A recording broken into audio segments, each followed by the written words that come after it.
I'm from West Virginia, and I moved all the way to Lexington, Kentucky for a girl.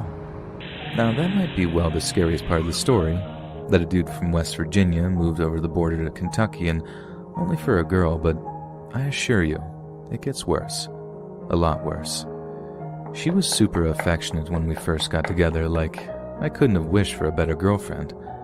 But as time went on and we got more secure in the whole thing, that affection dropped off to next to nothing. It was a slow process, almost like a leaky bucket or something. I barely noticed the relationship dropping off bit by bit until one day I just realized that there was nothing left of us. We were like roommates more than anything, hardly spent any time together, didn't actually get intimate for like months at a time, and in the end, sleeping in the same bed as her was so depressing that I ended up just staying on the couch. Not long after I started calling the couch my bed, we broke up formally. It sucked, but I saw it coming a long way off, and it wasn't entirely unwelcome.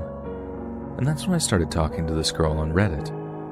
Now, I should make it perfectly clear that I was never ever unfaithful to my girlfriend.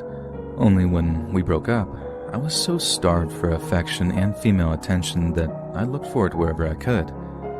I wasn't confident for dating apps, I don't think, so Reddit's anonymity suited me just fine. Eventually, me and this girl that I met on the r/gaming sub swapped numbers and actually started planning to meet. She lived over in Arizona, but flying down there to meet her didn't seem like a big deal at all, not when she was so nice and pretty too.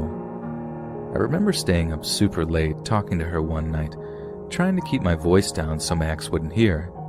We planned all the stuff we'd do together, all the places that she'd take me in Phoenix, all the bomb Mexican food we were going to eat. I was excited, and I went to sleep smiling, but I sure didn't wake up that way. I woke up to loud crashing noises just feet away from me in the TV room. At first, I thought it was a home invasion or something, but when I looked around, it was her, my ex, and she was smashing my Xbox with a baseball bat over and over again. I screamed at her, asking her what she thought she was doing, then went to grab my phone so I could call the cops. Only it wasn't on the coffee table, where I usually put it on charge every night. It was nowhere to be seen.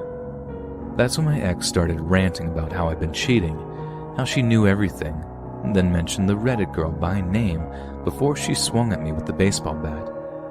I fell backwards over the couch trying to avoid the strike, and I did, but Jesus Christ, the whole rush of air as it went past my face just about put the fear of God into me. She chased me around the apartment, swinging that bat as hard as she could until I locked myself in her bathroom.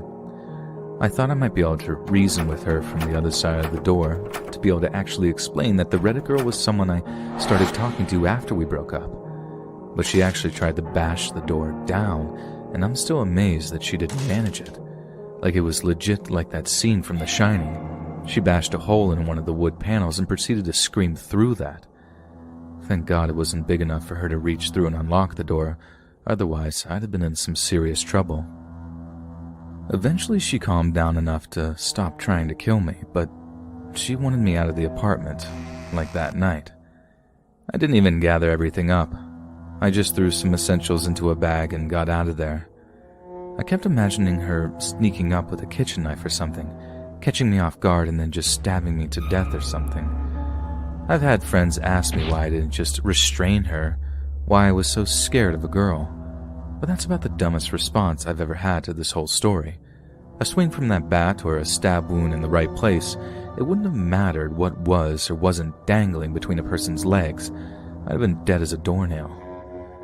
I got out of there pretty fast, drove to a motel, then tried and failed to sleep through the rest of the night. The next morning, I called my mom in West Virginia, told her everything, and arranged to stay with her for a little while until I could get back on my feet. I'd have gone back to the apartment to get the rest of my things if I didn't think that she'd either smashed or burned everything I owned. Besides, I was just happier to be out of there by that point, and I'll tell you another thing. I have never, ever been back to Kentucky since then.